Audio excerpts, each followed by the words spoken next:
আসসালামু আলাইকুম প্রিয় দেশবাসী, প্রিয় ভাই ও বোনেরা। এই যে মিজান ভাই কিন্তু কঠিন একটা ভাইরাল লোক, ঠিক আছে?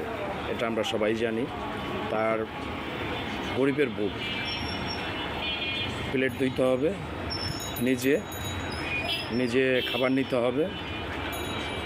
গরিব অসহায় সবাই গিয়ে তার ওখানে খাওয়া দাওয়া করে, সে ব্যক্তিত্ব হিসেবেও ভালো। কিন্তু এই যে একটা ভদ্রলোক মুরব্বির সাথে মিজান ভাই কি বলছে, কথাটা একটু শুনে আসে আগে, চলেন, তারপরে আমি বলতেছি। ফেরা লাগবে বেশি আলিগা দেখছেন নি সাইডে জলছে চুলা ভাই আগে চাটা খাইলো নইতে গেল কথা হরে কোন নইতে গেল লাগা হাইও আরাদিন কইলো আসিব না কাঁচা মাংস আইতে আছে হেডা টেনে আছে কাটটা আছে এডি হিসাব করে কাটতে হয় সময় লাগে। হ্যাঁ ওই যে আপনারা অন্ধ একটা রান্দা লাইছি আবার অন্য আরেকটা সোয়াইতে আছে আপনারা দেখাইয়া দিমু।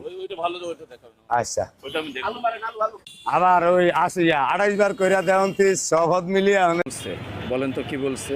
বলছে মুরব্বিটার সাথে কথা বলতেছে, বলছে হাও আসেন তো, সারাদিন কথা বললেও শেষ হবে না। এই ভাষাটা সে ব্যবহার করছে। সবচেয়ে বড় কথা, শিক্ষিতই, মূর্খই, এটা কিন্তু আপনাদের মানতে হবে। ভিডিওটা কেমন লাগলো কমেন্ট করে জানাবেন।